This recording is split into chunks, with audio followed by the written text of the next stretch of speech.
Hey, it's Jennifer from Quilting, Stitching, and Kitties. Do you ever need something to place in front of you when you're working on a table?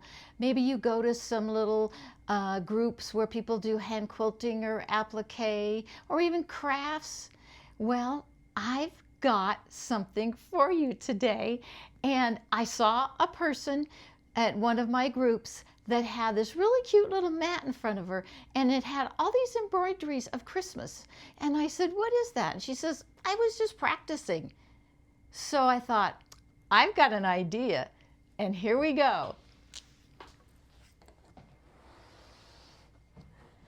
Okay, now this was, or is, my practice. I have finished one that I'm actually going to show you, and it's going to end up 14 inches wide by 18 inches long. So you can make any block you want for the center. When you finish the block, it should include, it should include your borders, and it should be at 14.5 inches, so it'll finish at 14. So that's where your imagination comes in. You can do anything. You can do handwork, you can do one block. But I love this fabric, and I thought, you know, this is just going to be really cute. And my niece loves pink, and maybe she'll get this. I'm not sure. So after you finish the center block, then what you do is you cut a side piece. And that piece needs to be cut at 4.5 inches wide by, excuse me, by the 14.5 inches against the block, because that is going to be attached. But you don't want to attach it until we put on the pockets. So okay, now we're going to do the pockets. Take your pockets and fold them in half so the top part has a fold. Then just do a little stay stitch across the top. Choose whichever direction you like, and I think I like this one. And this is going to go at the bottom. So I just place it along the bottom edge of this side piece, and then I'll be stitching like at 1/8 of an inch to hold it secure. Then mark down 7.5 inches for the second pocket. This one's a little more complicated, but not bad.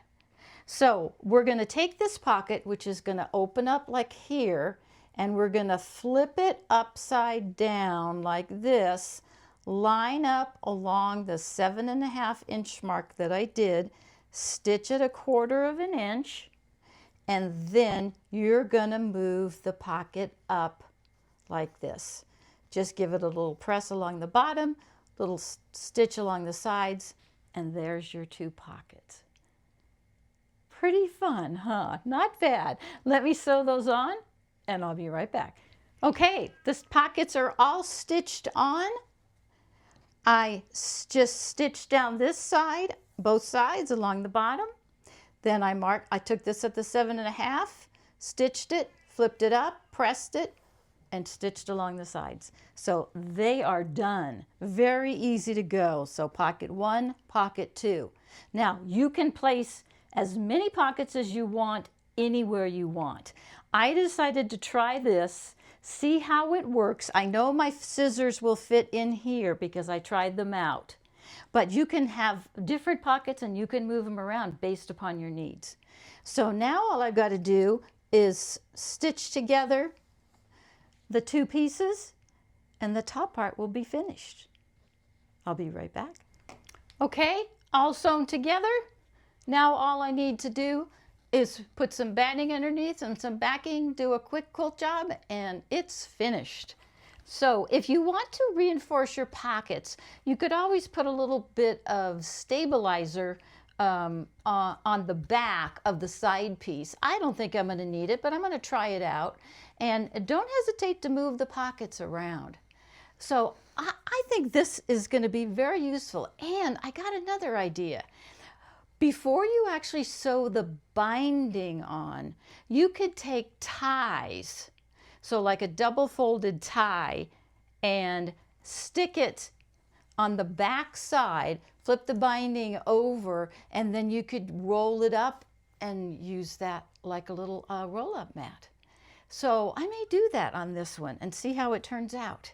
So let me show you the first one that I did. And the reason that I showed the creativity block number 15 as an Ohio star is because I wanted you to see this with my Ohio star. So if you've missed that video that I just put out, go back and look at how to make an Ohio star. So this I made a 9-inch star, and then I put 2.5-inch borders around it, and then added the side for the pockets. So I have, I believe, just enough of the dark that I can bind it in. But this is going to be so fun. And you know, instead of just sitting there with an ugly table underneath you, I'm going to have this really pretty mat. I'm very excited. So if you have any questions or you have any comments, please let me know. As always, come back and visit anytime. And I'm always open for suggestions. I hope you enjoyed this little mat. I think it would make a great gift too. Maybe even for kids. Do some kids fabric would look wonderful. So take care. I'll see you again real soon. Here are the cutting directions for the little quilter's mat. Please let me know if you have any questions.